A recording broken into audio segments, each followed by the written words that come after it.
Thankfully, I've had a fairly quiet afternoon and my first day off in probably 6 days now. Today is Sunday, September 22nd, second day of autumn.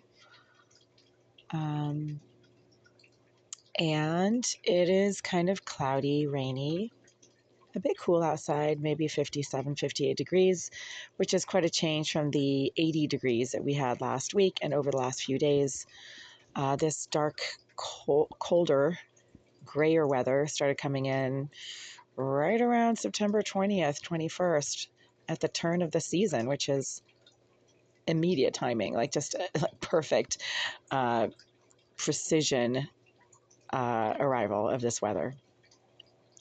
So today is a restful day for me, and so I've had time to relax my mind and unfocus my thoughts from legal urgencies and work-related obligations and logistical maneuverings.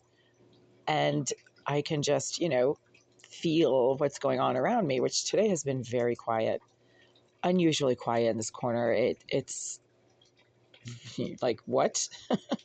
Where are all the screaming, shouting, disruptive, mentally disturbed, behaviorally challenged circus clowns that the Greenville Group rents to in large numbers that like to populate the corners and the sidewalks around this building complex and disrupt the neighborhood with their mentally disturbed, dysregulated behaviors? Where are they?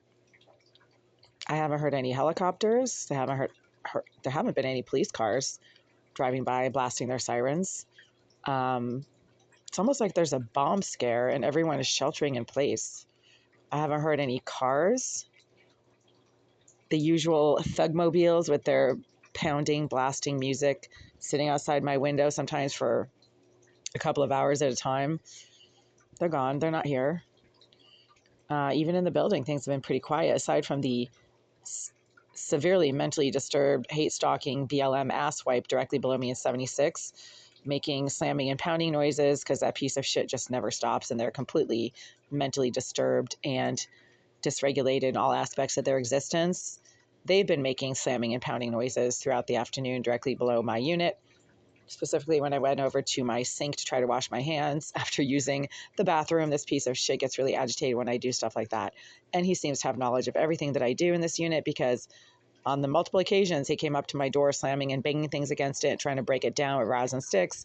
He accused me of having food in my teeth, legs that are shaped like a man's, and hair on my face. These are things that this rejected BLM hate stalker should have no knowledge of, unless he was using the usual BLM hate stalking implements, which include surveillance devices in women's bathrooms, hacking into people's electronic devices to steal their account information, steal money from their accounts, interfere with their email communications, etc., and flat out just stealing things out of their unit by picking the lock. BLM are bottom-feeding filth that are basically nothing more than mentally disturbed career thugs that spend their entire rejected, wasted lives stealing, perving and creeping and assaulting people, as far as I can tell.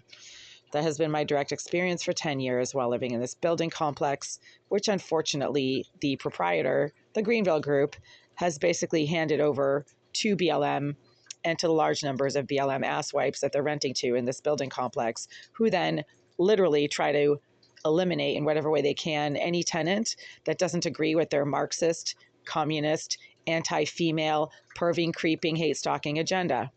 Has nothing to do with Black people. I have no issues with Black people. I worked for Barack Obama's reelection campaign, and I'm proud to say that Barack Obama never needed BLM to become the first Black president of the United States.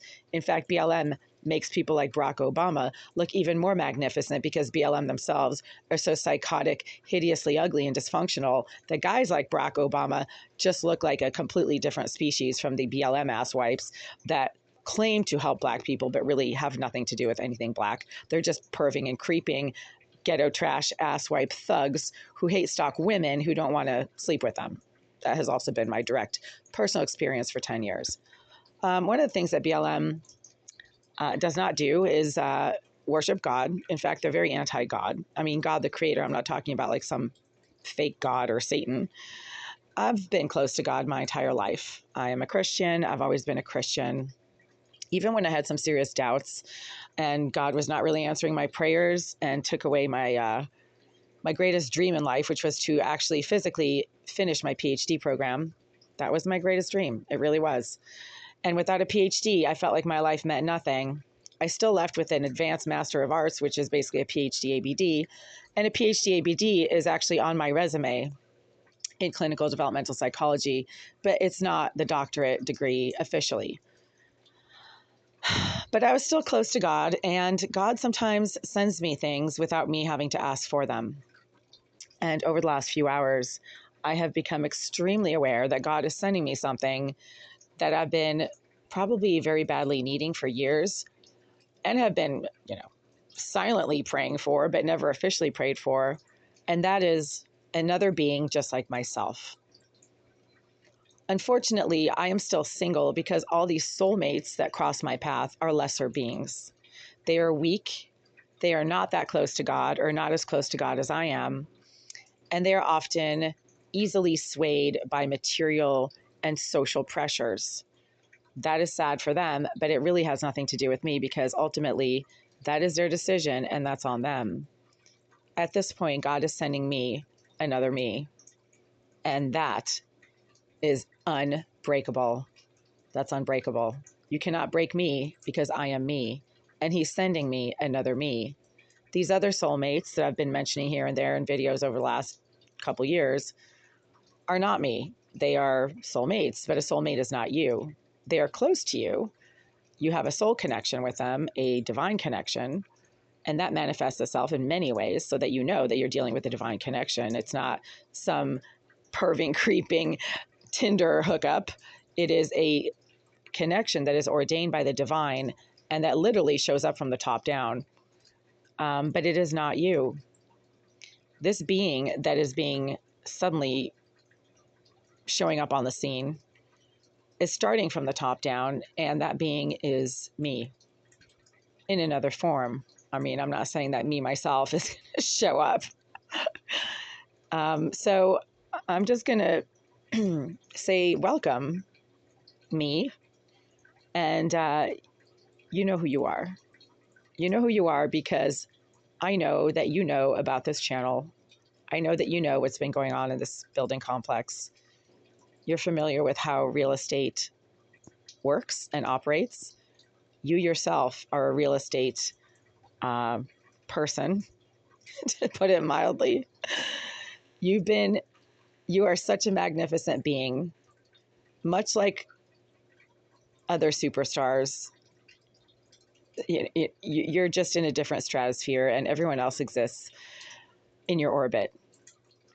Beings like JFK Jr. and Paul Walker, and yes, Barack Obama, absolutely, are superstars that are so stratospheric in everything that they do that everyone else simply exists in their orbit. And you, dear me, are one of them. You are such a divine being, blessed beyond belief in every single possible way, that you are another JFK Jr., you are another Paul William Walker, you are a universe unto yourself. You have been given so much that you are on a global list of the top global this and the top global that, the top 30 of this and the top 30 of that. And thank you for even knowing about my situation. Thank you. Thank you. You know who you are. Your initials officially are DOW, HG, DOW. And you're amazing. I bless everything about you, and God has blessed you so infinitely that you do not need my blessing. But thank you. You are magnificent. You are a testament to the power and the magnificence of God's creation. You are one of the most incredible beings that I have ever known of, right? Other beings such as JFK Jr., Princess Diana, Paul Walker, beings that are so beautiful. Even Barack Obama, although I don't think that he is like Christian. Um, but that's fine. Like, I'm not judging him for not being a Christian, but you know, he's a powerful being as well. He's a superstar. He's pretty awesome. I worked for his campaign, so I'll just say that he's pretty awesome. Even though I no longer agree with his politics, he's still pretty impressive. So I'll include him in that group. Thank you, HGDOW. You're amazing. And everything about you is blessed. I bless everything that you have, everything that you have just done and accomplished. I think you just got married recently. I bless that. That is a magnificent thing. And of course, I celebrate beautiful unions, and including the unions of my soulmates and twin flames, of course, because that is also part of me. You and I go way back, and we share the same divine DNA. So I know you and you know me. And that's why you know that I exist. And that's how I somehow came across your radar, even though there's such massive physical demographic differences between us and financial demographics that there's no way you should ever have known that I exist. But I know that you do, because I see changes around that might have something to do with you. Thank you, HGDOW. And hey, I'm holding out my hand and shaking yours right now. And because you live on another continent, obviously physically that can't happen right now. But you know what? This is a divine partnership in whatever form and channel the divine chooses to allow it to move forward. And it is already moving forward. So yes, I accept this. Thank you. And please accept my handshake. I'm looking forward to doing business with you.